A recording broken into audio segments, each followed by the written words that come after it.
Alice, and welcome to March's Book Box Battle.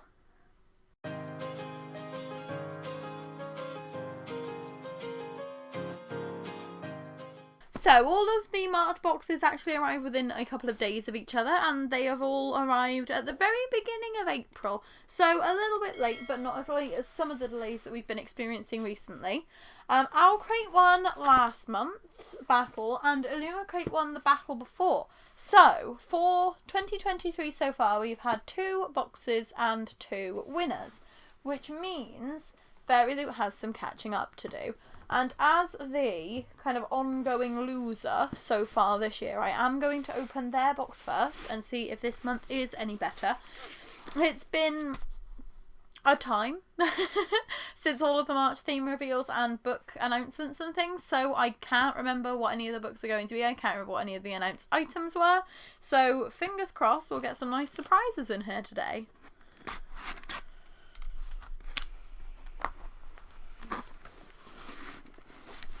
If I can get the box open.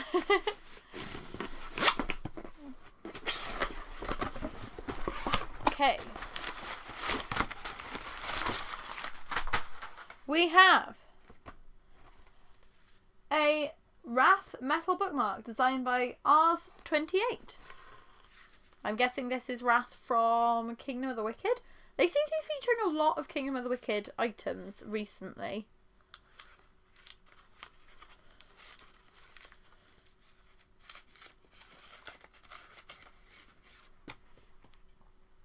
Oh wow, that's definitely an unusual art style for a bookmark.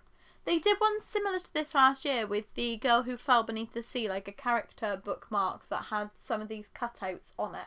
It does have the quite flamboyant tassel. It's quite thick for a bookmark, but bookmarks always come in useful. They come in boxes with books, so I always like having a bookmark each month. We've also got some kind of bag. This is FairyLoot times the Quirky Cup Collective, and it's a bag with some beautiful celestial patterns on it. You've got like the moon and the clouds and the suns and the stars. I'm not really sure. Oh, okay. On the little tag thing it says tarot card pouch, so you can keep your monthly tarot cards in here. That is actually really handy because I have nowhere to store those at the moment. They did a photo album and the tarot cards don't fit it perfectly, so it feels like a waste of space not using it for bigger prints. So this is actually really useful. I'll just be able to like pop them in here each month and make sure that they're safe. It's also very lovely material. It's very nice. I'm quite a tactile person and I like how soft that is. We then have, the Bear and the Nightingale plate designed by Blanca Design. Illumicrate did some plates last year and I'm still using those daily because I absolutely adored them. So I hope this is as nice. Oh wow, it's a very subtle nod to the Bear and the Nightingale. You've just kind of got the bird in the middle there and the beautiful floral patterns. Microwave and dishwasher safe, so that is a win. This will probably get added to the cycle of plates because the Illumicrate ones are also black and white, so that's a nice consistent theme for our kitchen at the moment. I'm surprised they went for such a colourful design on the box and such a plain design on the plate itself, but I really like that, so that's my kind of thing. And again, another useful item.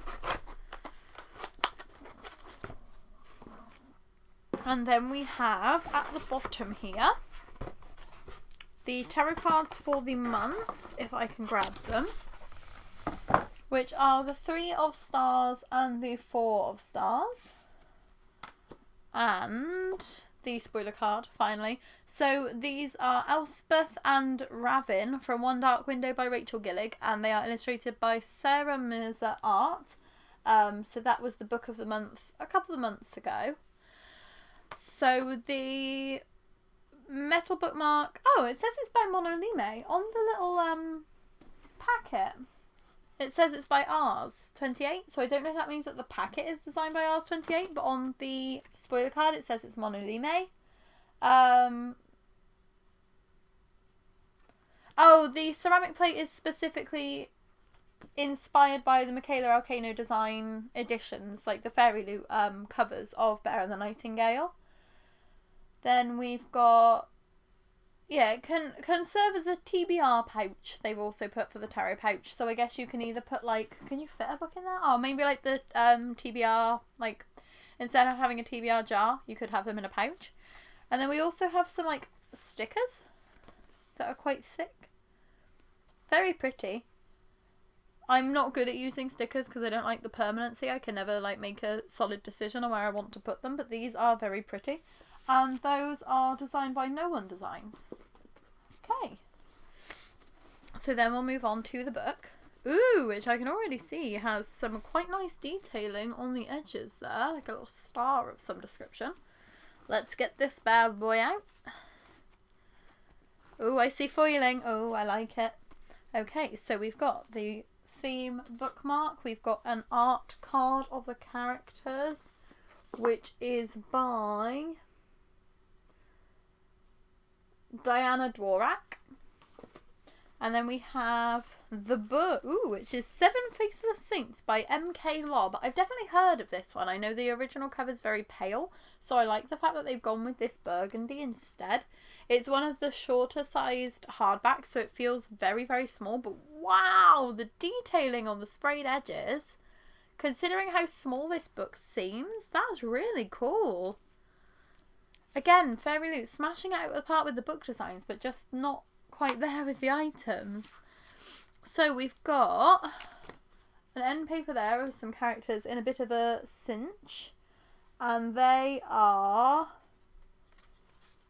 designed by Diana Dworak. The foil on the hardcover here, in which we've got like some funky patterns. That is by Blanca Design. And I wonder if there's going to be a different end paper at the other end. Yes, there is. Ooh, someone getting all knifey with a man. He's getting knifed in his neck. Oh. And this is signed. Yeah, it says signed. It kind of looks like a digital signature. I don't know if that's because it's been done with like a fountain pen. Yeah, you can see it's not a digital, but it's been done with a fountain pen, so it's so precise, which is beautiful. So let us read the blurb for this one and see what it's about. A brutal killer stalks on Brazier, a city ruled by the disciples of the Seven Faceless Saints. A city where those with magic live in comfort while the rest struggle to survive. A city caught in a 20-year war of attrition, a battlefront consuming a generation of conscripts. Roz Lassatosa will do anything to tear down the corrupt system of Umbrasia and get justice for her father who was murdered by the military, including infiltrating the Palazzo to spy for the rebellion whilst training as a disciple of the Saint Patience. Damien Venturi is the youngest captain in the history of Palazzo security, expected to be ruthless and strong, and to serve the Saints with unquestioning devotion. But he's scarred by his experiences on the front line, striving to please his brutal and detached father, and the thing he fears most is facing Roz, who he left behind when he went to war. When a disciple is murdered, Roz and Damien must team up to hunt the killer, no matter the consequences. They must face their buried emotions and the love they once shared as they uncover corruption and conspiracies that will bring darkness and chaos to the streets of their home. Ooh, that sounds really interesting. You've got like a lot going on there where it's like old lovers who are separated and they're coming back together. And it definitely sounds like there's going to be a lot of drama in a book this size. That's a really interesting pick. I'm not sure how I feel about the items, in all honesty. I do really love the design on that book.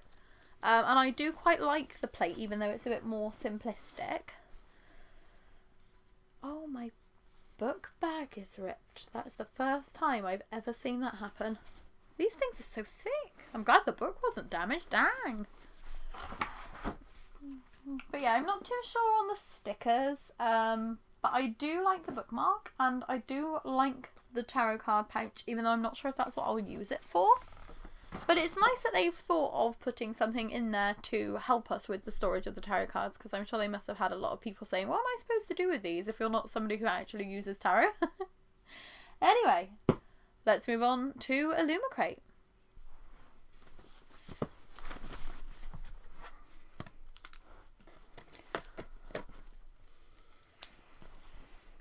Illumicrate nearly won last month because their book design was so beautiful, but I went with OwlCrate because I liked their items and their kind of box overall, so I'm interested to see what happens this month. So this is the Live Like Legends box, March 2023. And then we've got on the top here, I can see a collectible teapot. Ah, Mount Olympus and the Underworld. A collectible teapot. This is very small for a teapot. I don't know about you, but I like big cups of tea. Making it clink together, that's not a good time. So this has like the really detailed kind of design around the top there. And then the actual teapot itself has like fire, and I'm guessing that must be meant to be like the gates of hell because you've got like the winged women either side of it.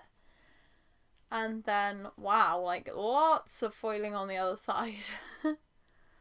That is very extra for a teapot. Imagine having somebody over to dinner and being like, and then being like, have all this foil in your face. I'm I'm not the kind of person that drinks tea out of a teapot. Like I just kind of have like the basic tea bag experience. I can't remember using a teapot ever in my life apart from at my great granny's house. Which was like, yeah, I was very small then. So I'm not sure if I'll ever get any use out of this, but it is like, it's a pretty design and it's definitely a high quality item, definitely useful. And that is designed by Niall C. Grant. I should have been able to tell that. That is going to be the final item in the Greek mythology tea collection. So they did, I think it was 4 teacups with saucers, and now they've done the teapot, but there's no way that teapot would fill 4 of the teacups. So you better hope not everybody wants tea at the same time. Then we've got some kind of bag. Oh, if I remember rightly, this is like a fandom neutral box. This is all just inspired by Greek myths and legends. So this has like a pouch on the outside. Based off of the thickness of it, I think it must be one of those insulated bags that like keeps things cool. Yeah, I'm right. I don't know if it was Illumicrate, but I think it might have been OwlCrate. One of the book boxes did a little Lunar Chronicles rectangular one, and I used it so much that I ended up ripping it. So I have actually been on the lookout for a new refrigerated lunchbox, and this pops out quite large, and having the little pocket on the outside is handy as well for like keeping cutlery in there. So I quite like that. I'm not a huge fan of like the handle design because it's a bit stiff, but it might kind of loosen up with some uses. Already struggling with the zip, you can see where I broke my other one. And that is designed by JK at Creative Wannabe, and that's inspired by the Underworld. That's why it has the snakes and the pomegranates on it. We've then got what I'm guessing is probably going to be a chatting or a book pot, and I'm happy with that if so, because I do like the book pots. Sean is not the biggest fan of them. And we were kind of moving things around the other day and like talking about unhauling stuff, and he said, "Oh, when are you going to sell your book pots?" I was like, "Never. I'm never going to sell my book pots. I really like them." And the look of shock on his face, because he knows I don't really like the decorative items, but because you can store stuff inside them, I think I've got 3 that are just dedicated to bookmarks, and they look so nice all lined up on the shelf. Yeah, it's a book pot. And this is, orange! Oh, we haven't had orange yet. A collection of Greek myths, legends, heroes, monsters, ancient tales from the land of the gods. I am kind of surprised that this hasn't been one before, but that is beautiful. I love the Minotaur on it, I love the urn on it. That is a very nice design. I'm always going to love the book pots. That's going to look so nice with the other ones. I'm going to have to do them in like a rainbow, I think, because now I've got red and yellow. I think that would look quite nice and like a little ombre. We've then got a sticker sheet. What are we all doing with sticker sheets this month? Again, I'm not good at using these because I'm not good at committing. But very, very beautiful. You've got a big creepy spider that Sophia will love. You've got the moons and the little owl that Nana will love, and the peacock. This is a very exciting sticker sheet that I know my family will enjoy. Maybe I can find some way to incorporate them into my diary, because then at least I can kind of keep them special. And these are designed by Anna at, I'm not going to say this right, Moenopsis Moren Kunstshop. I'm sorry if I've butchered that, but it's a very, very beautiful little sheet. And then we get to the book at the bottom. Now, I have heard controversial things about this book because apparently the author, I had forgotten what it was, I've just seen it through the bubble wrap, but the author did say that she hadn't read the Odyssey, and this is inspired by the Odyssey, I think, but it's because she didn't, like, she's based it on a very specific section, and she's obviously read and, like, deeply researched that section, but in the interview it didn't come across very well. So there was a lot of people saying that they weren't going to read it, so I was a bit surprised when Illumicrate announced that they were doing Lies We Sing to the Sea by Sarah Underwood, but I'm interested in giving it a go because I think it's easy to have a knee-jerk reaction when somebody says, oh, I haven't read the book that, like, I'm inspired by, but if you're inspired by Greek myths and legends in general, and you haven't read all of the source material or all of the people who have also done interpretations of it, then you could get the same kind of critique levelled at you. So it's definitely an interesting one. I love the amount of foiling that they've gone with. I feel so nervous holding this just in case I rub it all off. And it says, her life to appease a god, his life to save a kingdom, her lies to destroy them all. And it has the boat and the hair waves stencil on the edges as well. Wow! Foiled end papers, which are very, very pretty with the signature. Very nice. And then we've got some foiling under the dust jacket as well on both sides. Look, this person stood in a fountain. And then at the other end of the book, oh, we've got different end papers but still foiled. And if you've watched any of these before, you'll know I'm a sucker for these artworks that just feature like little kind of touches of foiling. So that is really appealing to me aesthetically. So the end paper artwork with foil highlights is by Niall C. Grant. Let's read the blurb and see what all the controversy is about. Death was only the start of her story. In the cursed kingdom of Ithaca, each summer brings the hanging of 12 maidens, a gift to the vengeful Poseidon. For 17 years Leto has escaped the curse's mark, until now. But death does not claim Leto. Instead she wakes on a mysterious island, greeted by the immortal Melantho. She tells Leto that Ithaca's sacrifices are the legacy of the great Odysseus, payment for the lives of Queen Penelope's 12 maids cast into the ocean centuries ago. Leto has the chance to break the curse, she just has to kill the Prince of Ithaca. But Prince Matthias also seeks to free his kingdom from the curse. Torn by her growing love for both Melantho and Matthias, Leto must choose a path to follow. By breaking the curse they will save thousands of lives, but if they fail, then the tides of fate will drown them all. It definitely sounds interesting, and I do apologise if I pronounce any of those characters' names wrong, because I'm not a huge reader of Greek myths and legends, and when I do read it, I just read it in my head and never think to look up how the places or the characters' names are pronounced. So if I've butchered any of that, I do apologise. It sounds very YA for an Illumicrate pick, and I have noticed it is published by Electric Monkey, who normally just do YA books, so I don't know if this is on the younger end of Illumicrate's normal picks. I'm interested in it. It looks proper chunky if it is YA. It's not one I would have picked up if it hadn't been in a book box, mostly because I just don't read a lot of retellings and a lot of Grecian inspired books, but it's definitely beautiful and I'm happy to give it a go.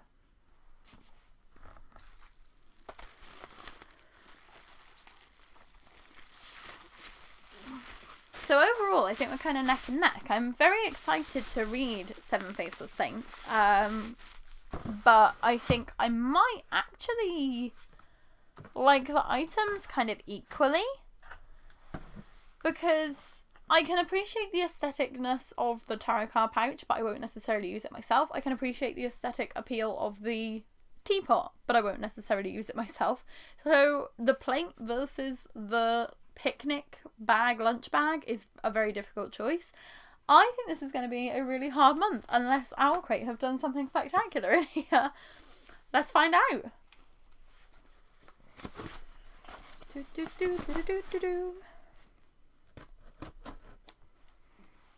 Also, first time I've ever seen an OwlCrate have one of these stickers that says it's cargo from LAX, which is pretty cool. Oh, here we go. Here we go. So we've got the spoiler card, and the prompt for this month is let's rewrite history. Straight up, we've got Bookshop Brews, a souvenir glass tumbler created with love by Tess at Paperback Bones. Oh, okay, there's a straw. Nearly lost my straw forever. That would have been embarrassing. And this says, oh, this is Latin. Atque in perpetuum frater av atque vale. Carstairs and Herondale established 1878 book merchants. Illustrated demonologies, weaponry guides, histories of scandalous shadow hunters, and partially burned spellbooks. So this is a shadow hunters inspired tumbler. You can put the straw through the hole there, which is very, very funky that you don't need to like have the straw loose, and it's not like directly in the centre either, so I think that might be a bit easier to drink from. I'm interested to use that. Not a huge Shadowhunters fan, so the design doesn't really do much for me, and I have no idea what that Latin says, but it's definitely different. I like that. I'll try and get the straw back in. Whoop. We've then got, oh, the Treasured Tomes Pen of the Month. I'm very excited for this because I have been really liking this collection so far. And this month we have, ooh, The Ballad of the Archer and the Fox. That's inspired by Once Upon a Broken Heart by Stephanie Garber. And this opens up to say, in case you forget what the Prince of Hearts has done and you're tempted to trust him again. Ooh, that is interesting. The hint on this one is a little bit kind of persnickety compared to my other ones, so I will definitely be more careful with that one than any of the others.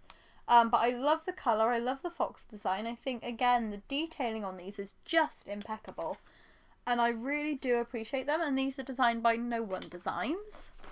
Looking forward to seeing what they do with the rest of those, because there's another 9 to come, and I've loved all of them so far, even if I haven't been interested in the fandoms.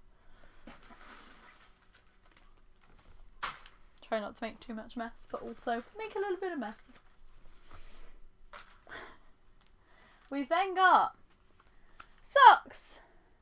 Library socks! OwlCrate Reader library socks. These are adorable. I used to love trainer socks, but I don't really wear them so much anymore because I like wearing like the longer socks. Shout out to the Caves Water socks from FairyLoot, always wearing these at the moment because they're so thick. But yeah, I like wearing like the longer socks at work, and I just mostly stay in them when I get home. And trainer socks just don't really feel comfortable to me anymore. I don't know why, because they used to be the only thing I wore, and they've just completely gone out of fashion with me now. But these are a really cute design, and I might wear them around the house, especially in the summer when I don't want to wear fluffy socks in the house. And these are designed by Michelle Gray. Again, a very useful item though. Who doesn't use socks? Everybody uses drinks, everybody uses socks. And I'm pretty sure everybody uses pencils. Oh my gosh. So this is the Eternal Pencil, which looks more like a pen to me, which I'm confused by. But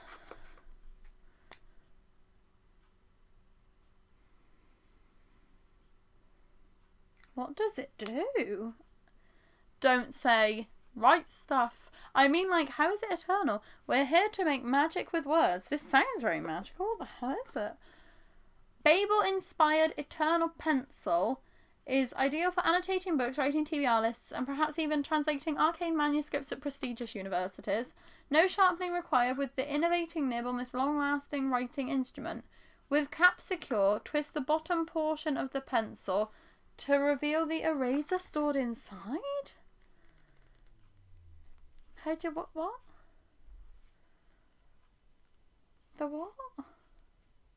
You can, like, twist to, like, find out. Oh my god, what?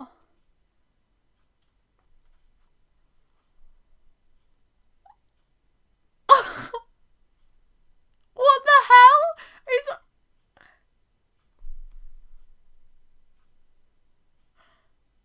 is... How far has technology come that we're now at the stage where we can hide the rubber inside the bit you hold rather than having it on the end where it can get dirty and damaged and like worn down? That is the freaking coolest thing I think I've ever seen. And I know I shouldn't be that excited about a rubber, but like, what the hell, man? It's just like, it's inside it. Oh, you're all currently thinking about how dumb I am, aren't you? I love this. I think this is the coolest thing I've ever received. I'm not going to write with it because I'm scared. I mean, I will write with it at some point. I'm not going to write with it during the video because I'm scared that that will kind of ruin the illusion and it won't be as good at writing as I'm hoping it will be. But I love the idea of it. I love the execution of it. I love the design of it. This is great. This is really freaking great. And I don't know where I'm going to buy rubbers to replace that once I've used that. And I'm not going to try too hard to think about that because that's the only kind of downside to this thing.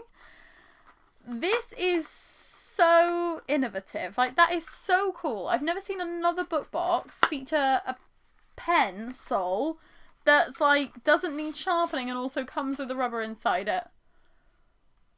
Top marks, absolute top marks. OwlCrate are smashing it this year. We've then got book pouch. I love the book pouches. Oh my god, what are you doing to me? I haven't even remembered to say who designed that amazing pen. Designed by Teresa Chen at Divine Literary. And then we have the book pouch. That's how you get Deathless Volchitsa. Walk the same tale over and over until you wear a groove in the world. And that's Catherine M. Valente's Deathless. I have a pillow inspired by this from Illumicrate. Like a pillowcase. I've never heard of it. I've never looked up the book. I should probably because I've now got 2 things about it. But I'd never heard of it before that. And I still haven't seen anyone talking about it. I'm just getting random pieces of merch inspired by it. But the design is beautiful. The fabric is lovely.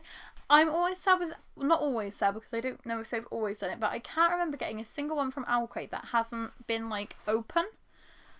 And I like the ones like you've got like the zip at the top because I feel like it protects the books a bit more, especially because OwlCrate's ones are normally more of like a paperback size, so you would want to protect those a bit more because paperbacks can get chewed up more easily in your bag. But very pretty design and definitely usable. Definitely a useful item. We've then got the book. Well, that was quick. Right, hang on. We're not going to look at it yet because we're going to see what all the gumph in the bottom of the box is.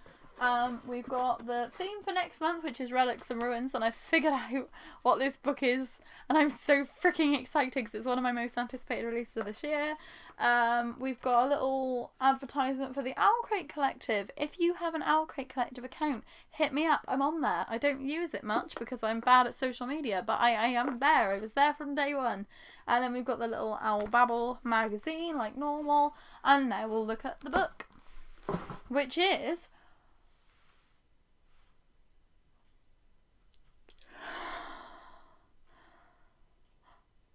with gilded edges. We don't get many. We do not get many sprayed or stenciled or gilded edges from OwlCrate, but when we do, it's a good time. And I know they've said they're going to try and do more this year, so this is very exciting to me. I've now got to try and open this so carefully so I don't damage the edges, but wow. Honestly, based off of how beautiful I've been finding OwlCrate's redesigns this year, I am so excited for next month's book because I'm not a huge fan of the original cover, but I'm thinking OwlCrate are going to do an absolutely stunning edition and I'm so psyched. So catch me in the April book box battle absolutely screaming my frickin' head off.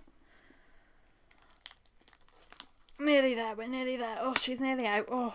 That's one of the only things I can say, OwlCrate. If you could please stop using this because I get so nervous about damaging these books when I'm opening up this where it's so tight. Just use like a regular bubble mailer, please. Oh. Right, come on. And she's free. Midnight strikes. Oh, it doesn't have a dust jacket. Oh, it's just printed on the hardcover case. That'll explain why it felt a bit tighter than it normally does. Oh, it's pretty foiling. Our fates are sealed, whether we know it or not. Oh, that sounds ominous. And then we've got foiled end pages. And you know, I said I like the foiling and the subtle foiling, and that's really pretty. And it works so nicely with the edges as well. And then you've got the signed page. And I'm not going to have a blurb for this for you, which is frustrating because I don't know anything about this book. So let me see if there's anything in the Owl Babble that tells us what it's about. No, oh wow. So the hardcover case is designed by Lichen and Limestone, and that's what the original looks like, and this is the new one. I like this one a lot more. It feels a lot more modern. Let me see if there's anything on the spoiler card itself. Here we go. It's an explosive and enchanting time loop fantasy. We follow 17-year-old Alyce, who experiences the same night over and over, trying to make it past midnight and live to see the next day. At the same time, Alyce starts to unravel the dark and deadly deceptions of the court and kingdom. Ooh, okay. I really, really like Groundhog Day stories. Opposite of Always by Justin A. Reynolds is one of my favourite stories of all time, because of the fact that I love the way that it does the repetition, and I'm just a sucker for books like that, so I think this is going to be like absolutely perfect for me. And if I'm honest, I don't really think there's a competition again this month, because you've got FairyLoot with a book that I'm really interested in and an item that I really like that could be a bit more flamboyant, and an item that I really like but I don't think I'm going to really use that much. You've got Illumicrate coming in with a really great collectible, a book that I'm not all that interested in, a teapot I'm never going to use. So I can appreciate both of those, and I think for some viewers those are going to be the boxes this month. But I raise you an Eternal Pencil.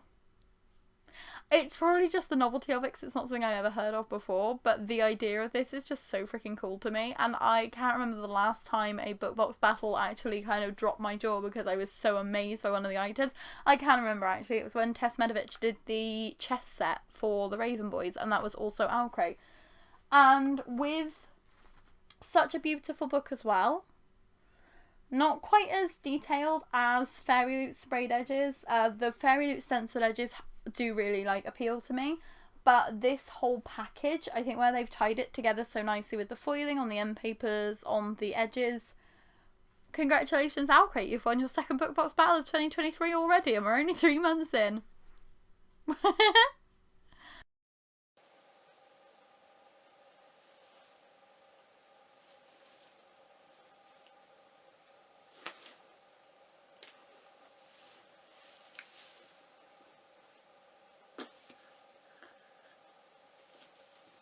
Try and get the book up on the shovel. No, regrets. We'll just hope there's a good thumbnail in there somewhere.